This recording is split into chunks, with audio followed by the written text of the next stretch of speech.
सोनूभाऊ, लोहा नगरपालिकेच्या निवडणुकीची रणधुमाळी चालू झाली आहे. प्रचार यंत्रणाही मोठ्या प्रमाणात चालू आहे. अशा ह्याच्यामध्ये राष्ट्रवादी काँग्रेस आणि भाजप हे दोनच पक्ष कुठेतरी चर्चेत दिसत आहेत. नेमकं काँग्रेस पक्ष म्हणजे महाविकास आघाडीचं काय चालू आहे?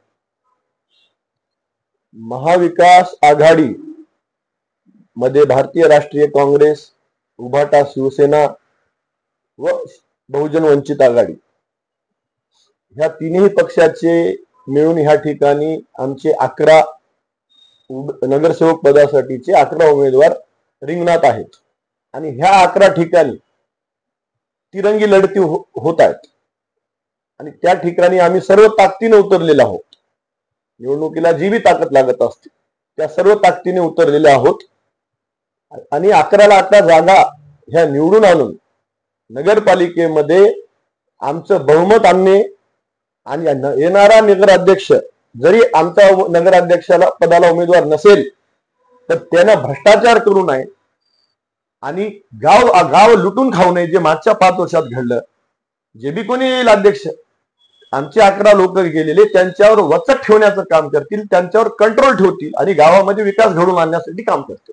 नगरपालिकेच्या निवडणुकीमध्ये ज्यावेळेस अर्ज भरण्याची तारीख होती याच्यावेळेस काँग्रेस पक्षाने म्हणजे महाविकास आघाडीच्या वतीनेही तुमचा नगराध्यक्ष पदासाठी फॉर्म भरण्यात आला होता, परंतु शेवटच्या दिवशी हा फॉर्म उचलला गेला. नेमकं काय कारण होतं? हा विषय माझा नाही आहे, पक्षश्रेष्ठींचा आहे. हा प्रश्न तुम्ही पक्षश्रेष्ठींनाच विचारावा असं माझं म्हणणं. पक्षानं जो आदेश दिला तो मी पाळणारा कार्यकर्ता आहे. एकेकाळी जर बघितलं तर तुम्ही शिवसेनेमध्ये काम केलात, मनसेमध्ये काम केलात, आता तुम्ही काँग्रेसमध्ये काम करताय. शिवसेनेमध्ये आणि मनसेमध्ये काम करत असताना खूप आक्रमक होतात, लोकांचा जे समूह होता ते तुमच्या सोबत होता, परंतु आज घडीला कुठेतरी आक्रमकता कमी झाली असं वाटत नाही का? हे पहा, लोहा शहरामध्ये 2100 घरकुलाचे लाभार्थी आहेत. त्यांचे एकही रुपये त्यांना पोहोचले नाहीत आणि तुम्ही जे आता काय म्हणलात की ते पकड म्हणा, तुमचं ताकद म्हणा, आक्रमकपणा. आता कसं आहे की 3 महिन्यापूर्वी मी 1000 त्याच्यामध्ये महिलाची संख्या जास्त होती त्यांचा मोर्चा नगरपालिकेवर नेलेला आहे आणि आक्रमक म्हणजे काय तलवार घेऊन फिरव काय हातामध्ये. कसं आहे, वयानुसार माणसाच्या मध्ये जराशी समज येते, त्याच्यामुळे आक्रमकता कमी होती. आणि मागच्या 7 वर्षामध्ये मी कोणत्याही लोकप्रतिनिधी पदावर नसल्यामुळे तुम्हाला असं भासत असेल, परंतु माझं संघटन, माझे मित्र परिवार, माझे सहकारी, माझे कार्यकर्ते आम्ही कायम संपर्कात असतात. मी माझ्या ऑफिसला बसून आहे, जनतेचे कामं करत असतो. 2008च्या दरम्यान तुम्ही जी निवडणूक लढवली त्या निवडणुकीमध्ये पाणीवाला छोरा म्हणून लोकांनी तुम्हाला भरभरून असं प्रतिसाद दिला, डोक्यावर घेतलं आणि ही निवडणूक तुम्ही फक्त केलेल्या कामावर लढवल्या गेली. आज काय परिस्थिती आहे? आजही आमच्याकडे बघण्याचा सर्वसामान्य जनतेचा की बा हे काम करणारीच लोक आहेत, काम करणारेच हे उमेदवार आहेत असाच दृष्टिकोन आहे. आम्ही कोणत्याही पदावर नसताना सुद्धा आम्ही जनतेच्या संपर्कात राहून त्यांचे कामं केलेलेच आहेत. आता कोणाचं वैयक्तिक काम असते, कोणाचं काही न सांगता यासारखं बाहेर तुम्हाला काम असते. आता त्यावेळेसची परिस्थिती होती, त्यावेळेस टँकर फारच दुष्काळ परिस्थिती होती म्हणून पाणी, त्यावेळेस आपण ते पाण्याची व्यवस्था केली होती. वेगवेगळे आता चालूच असते आमच्या माध्यमातून. लोहा प्रीमियर लीग भरवता आम्ही शहरामध्ये दरवर्षी. मराठवाड्यामध्ये इतक्या सुंदर पद्धतीने होत नाही, इतक्या पद्धतीने IPLच्या धर्तीवर LPL आम्ही भरवत असता, रक्तदान शिबिरांचे कार्यक्रम घेत असता. आमचे सर्व उपक्रम चालू आहेत. लोकांसोबत जे संपर्क होता ते कुठेतरी कमी झाला असं वाटतं? नाही, संपर्क कमी होण्याचं कारण असं आहे, तेच मी पुन्हा तेच तुमचा प्रश्नही रिपीट व्हायला, म्हणजे उत्तरही रिपीट व्हायला, तरी सांगतो की संपर्क होण्याचा कारण आता प्रसार माध्यमात आणि मोबाईल वगैरे हे ते जास्त झाले. पहिलं काय व्हायचं की एखाद्या माणसाला प्रत्येक जाऊन भेटत होते, त्याच्यामुळे संपर्क सगळ्यासोबत असते. या निवडणुकीमध्ये तुमचा नगराध्यक्ष पदाचा उमेदवार नाही, मग तुम्ही नेमकं मतदान कोणाला मागणार? आम्ही कोणालाही मतदान मागणार नाही. आम्ही उमेदवार आहोत नाही स्वतः, तर मग आम्हाला मतदान मागतात. आम्ही बाकी कोणालाही मतदान मागणार नाही. जिथं 1 जागा आहे आमची तिथं तो 1 मत मागेल, जिथं 2 आहेत तिथं 2 मागतात. आमची जिथं जागाच नाही तिथं आम्ही कशाला मतदान मागतात? काय अजेंडा घेऊन जाणार आहात जनतेसमोर? कोणता अजेंडा घेऊन जनतेसमोर जाणार आहात? नगरपालिकेमध्ये बहुमत आल्याच्या नंतर घरकुलांचा जो प्रलंबित प्रश्न आहे लाभार्थ्यांचा, तो सर्वप्रथम मिटवण्याचा आमचा प्रयत्न राहील. एकंदरीत शहरामध्ये मागच्या वेळेस भारतीय जनता पार्टी प्लस राष्ट्रवादी काँग्रेस हीच एकच होते. शादी खाना करतो म्हणून त्यांचा हे होता, त्यांचं वचननामा होता. मुस्लिम शादी खाना करणे हे एक काम आहे. इथं खेळ मैदान उपलब्ध करून देणे हे एक मोठं काम आहे. त्याशिवाय गार्डनचं आहे, बरेचसे आहेत, सगळेच आहे. तो लोह्यामध्ये फक्त हे बायपास गेलाय ना, एवढाच विकास झालाय, बाकी काही झाला नाही. तो बी ते नितीन गडकरी साहेबांनी केलेला आहे. नगराध्यक्षाचं काही योगदान? आणि विशेष म्हणजे नाली, स्वच्छता, लाईट, दिवाबत्तीची सोय, हे जे मूलभूत प्रश्न असतात जे नगरपालिकेने करायचे असतात, ते सुद्धा मागच्या 7 वर्षामध्ये रेंगाळलेले आहेत. ते सुद्धा आम्ही व्यवस्थित करण्याचा प्रयत्न करू. काँग्रेस पक्षाची लढत नेमकं कोणासोबत आहे? जे तुमचे 11 उमेदवार आहेत, त्या उमेदवारांची लढत कोणासोबत आहे? आमच्या 11 उमेदवार जिथं जिथं आहेत त्यांच्या विरोधामध्ये जे जे आहेत त्यांच्यासोबत लढत आहे. दुसरं कोणासोबत लढत राहणार आहे? नाही, आम्हाला आव्हान कोणाचं वाटत नाही. आमच्या 11 जागा निघायला. एकेकाळी लोहा शहरावर रोहिदास चव्हाण साहेबांची चांगली पकड मजबूत होती. त्यांच्या मिसेसही ही नगराध्यक्ष राहिलेले आहेत लोहा शहराच्या. आज कुठेतरी ही पकड कमी झाली त्यांची, असं वाटतं का तुम्हाला?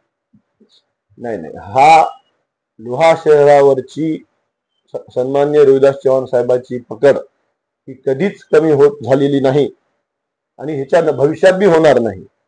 आता हे कसं आहे की हे तुम्ही प्रश्न असे का विचारायला हेच मुळात कळना गेले. रोहिदास चव्हाण साहेब 2 वेळेस माजी आमदार राहिलेले आहेत, जिल्हा प्रमुख राहिलेले आहेत, ह्या गावचे भूमिपुत्र आहेत. त्यांची पकड कशी कमी होईल? पण गेल्या नगरपालिका निवडणुकीला पराभवाला सामोरं जावं लागलं. या नगरपालिकेच्या निवडणुकीमध्ये ही नगराध्यक्षांची माघार घ्यायला लागली. त्यामुळे कुठेतरी राजकीय वजन कमी झाले असं वाटतं. नाही, असं नाही. ते राजकीय वजन हे बघा, तुम्ही हा प्रश्न चुकीचा विचारत आहात. एका माजी आमदाराचं वजन कसं कमी होईल? आमच्या सोबत आज माजी आमदार ईश्वरराव भोशीकर साहेब आहेत काँग्रेस पक्षाचे, माजी आमदार रोहिदासजी चव्हाण साहेब आहेत, पुरुषोत्तम भाऊ धोंडगे आहेत, शिवाभाऊ नरंगले आहेत, आणि मी स्वतः असताना तुम्हाला इथं ताकद कमी का वाटत येईल? हा, मीडियाला ताकद कशी कमी दिसत आहे हाच माझा प्रश्न आहे. प्रचार यंत्रणेमध्ये थोडस कुठेतरी कमतरता दिसत आहे. ज्या ठिकाणी आमचे 11 उमेदवार आहेत तिथं आमचा जोरदार प्रचार चालू आहे. बाकीच्या 9 जागेवर आम्ही काय म्हणून प्रचार करावा? म्हणून तुम्हाला कमी वाटत असतात.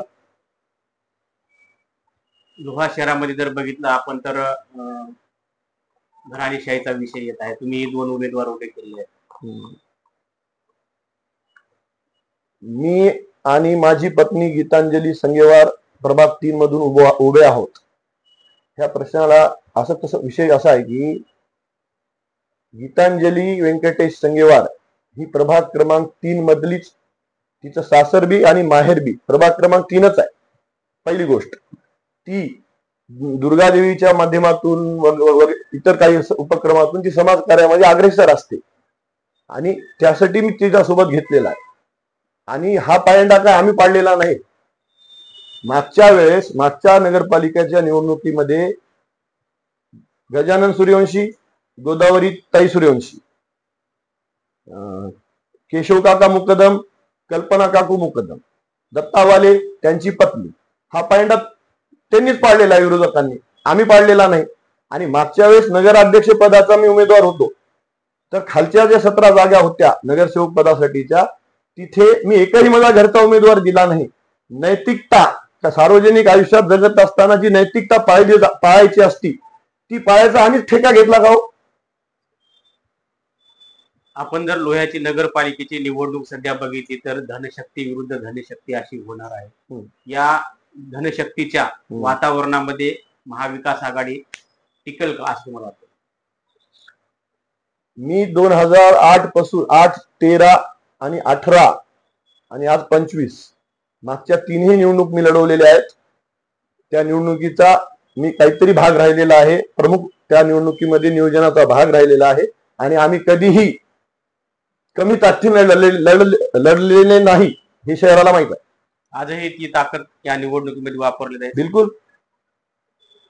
लोकांना ज्यावेळेस तुम्ही मतदान मागण्यासाठी जात आहात त्या लोकांचा तुमच्या संदर्भामध्ये कसा प्रतिसाद आहे? पॉझिटिव्ह आहे. 5 वर्ष आम्ही सत्तेच्या बाहेर होतो नगरपालिकेच्या, त्याच्यामुळे झालेले रखडलेले काम आहेत सगळे, सर्व हे लोक निष्क्रिय ठरलेले आहेत. जनता ओळखून आहे आणि जनता तुलना करत आहे.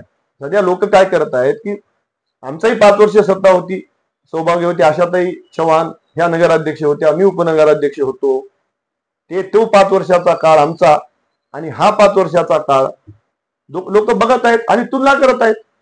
कम्पॅरेटिव्हली आम्हीच कामाचे आहे असं जनतेचं मत आहे. मतदारांना तुम्ही काय आवाहन करणार?